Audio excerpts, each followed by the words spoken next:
October 21st, 1979. A remote coastal town in southern Wales. Dawn crawled slowly over slate rooftops, the smell of seawater mixing with the tang of coal smoke from old chimneys.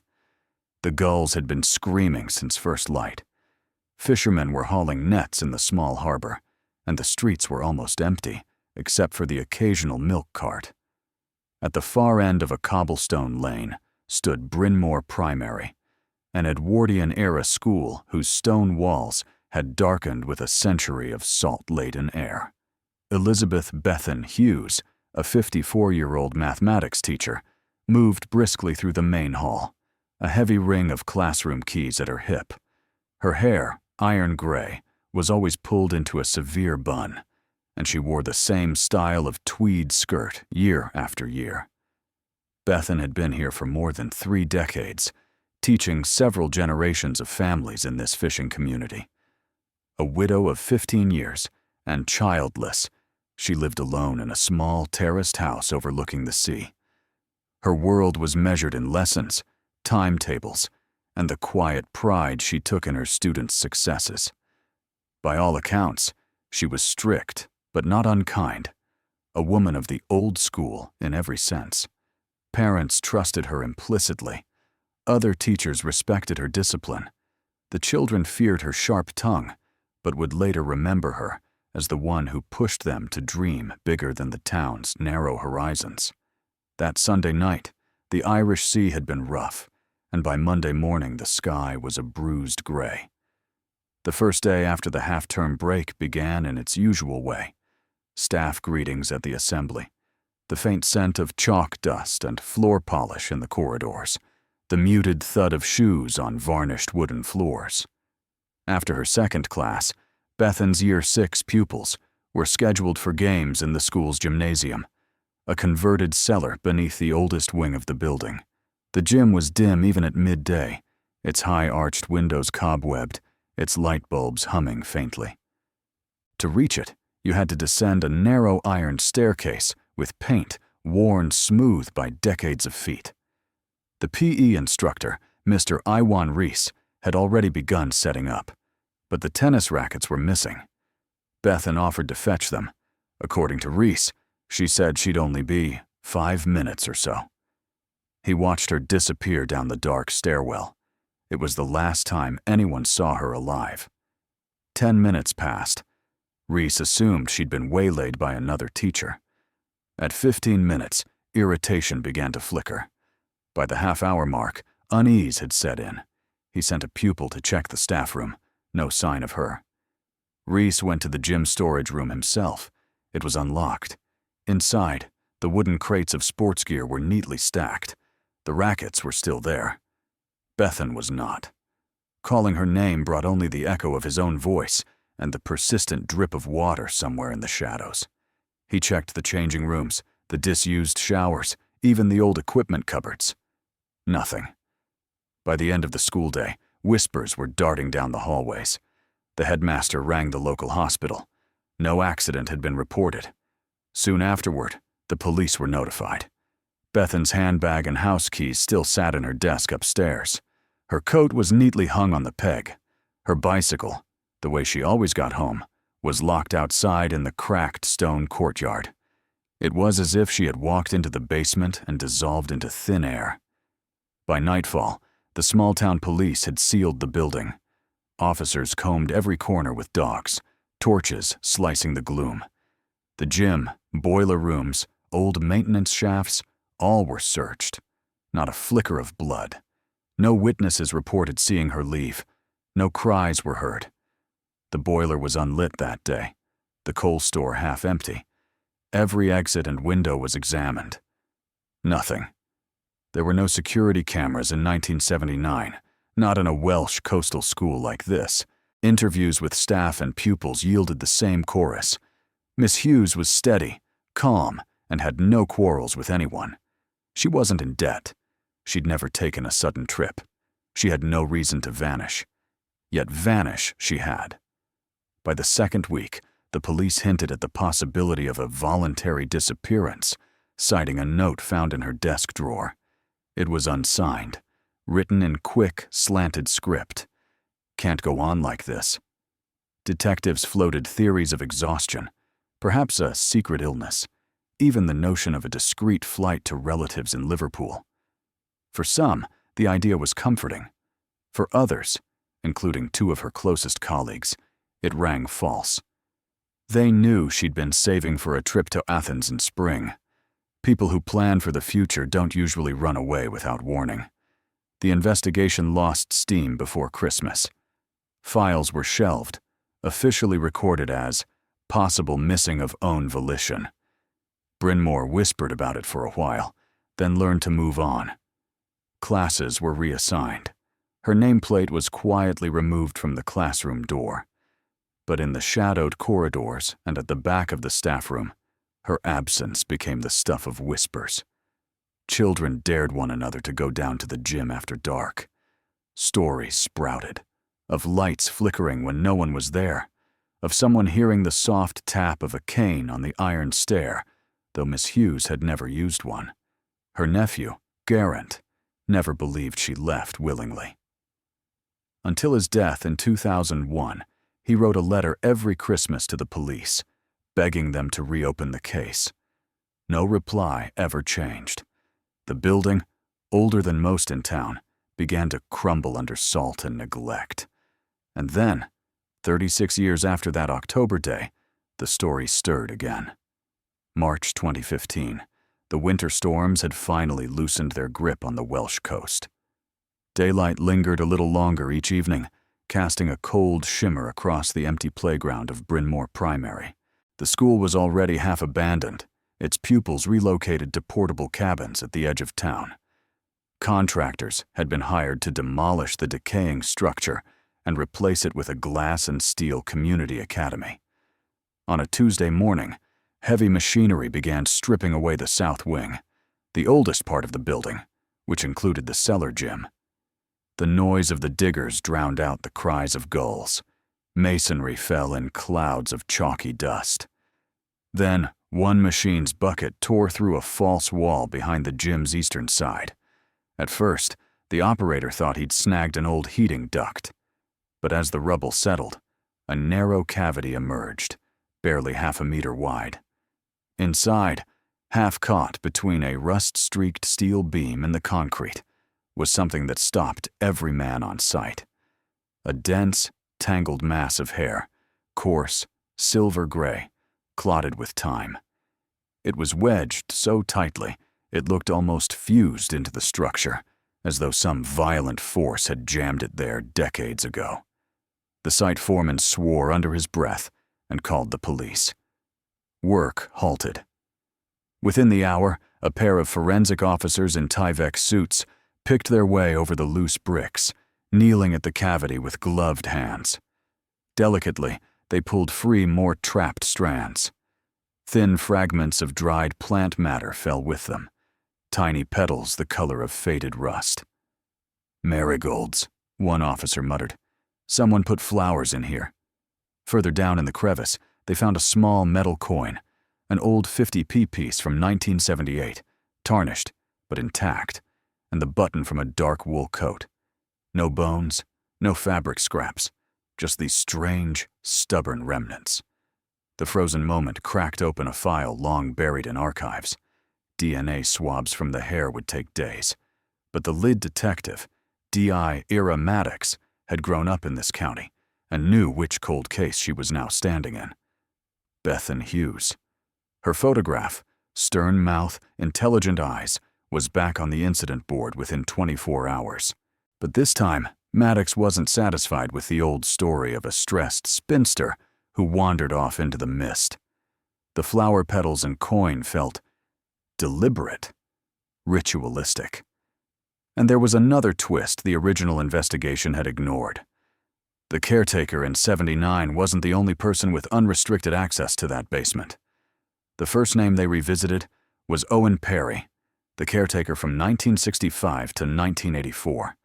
A hulking, quiet man, ex-miner, keys jangling from his belt like iron fruit. He died in 1998. At the time of Bethan's disappearance, no one reported seeing him near the gym, though as Maddox noted, he wouldn't have needed to be seen to get there. The second name, however, was one the old files barely mentioned. Katrin Evans, an art teacher recently arrived from Cardiff in 1978, politically outspoken, and rumored to have been involved in union disputes at a previous post.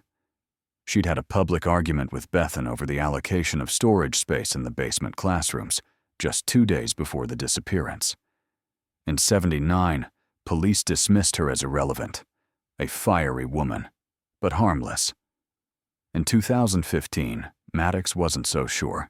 When the DNA results returned, they were conclusive. The hair was Bethan's. The primary theory now shifted violently. This was no disappearance. It was a homicide, concealed within the very bones of the school. But why the flowers? Why the coin? And most importantly, where was the rest of her? Old building plans yielded a chilling possibility. Behind the gym wall lay the disused coal room and the furnace chamber. In the late 70s, it still burned through winter terms, a massive iron maw that could obliterate almost anything. Few had the authority to use it. Officially, only caretaker Owen Perry and maintenance staff held those keys. Unofficially, Maddox learned from a retired janitor. One other person had the duplicate. The art teacher, Katrin Evans, as she needed to fire the kiln in her pottery classes. And the kiln room, back then, had special clearance to access the same furnace chute. 2 suspects. One dead for nearly 2 decades, the other still alive, now in her 70s, living reclusively in a cottage on Anglesey. It was no longer just about Bethan's fate. It was about whether, after 36 years, the truth could survive the lies both the living and the dead had left behind. 2 weeks later, D.I.-era Maddox drove north along the Menai Strait, the sky a restless churn of cloud and cold sunlight. Katrin Evans' cottage sat alone on a wind-scoured headland, its white paint flaking, the garden overrun with nettles. A rusting kiln stood out back under a warped tin roof. Katrin, now 74, answered the door slowly, leaning on a walking stick. Her once dark hair was a shock of white, her voice still carrying the lilting bite of South Wales. "I told the police all I knew back in '79, she said sharply, before Maddox had even sat down. Maddox laid out the photographs, the hair, the coin, the button. These were trapped inside a wall of the gym. We believe they belonged to Bethan Hughes. We also know you had access to the furnace room." A flicker crossed the older woman's face. Not guilt exactly, but recognition. "Of course I did, for the ceramics classes. But that was during the day. The furnace was dangerous to light after hours. Everyone knew that." Over tea, cooled untouched, Maddox asked about the argument between her and Bethan over basement storage. Katrin scoffed. "We wrote about everything. She thought art was a waste of space and time compared to arithmetic. But murder?" She shook her head. "Bethan wouldn't waste her breath on something so petty. Whatever happened to her, she never told me her troubles." As Maddox left, she noticed something through the rain-speckled glass at the back of the cottage. Rows of biscuit tins on a shelf in the shed. Curious, she asked to look.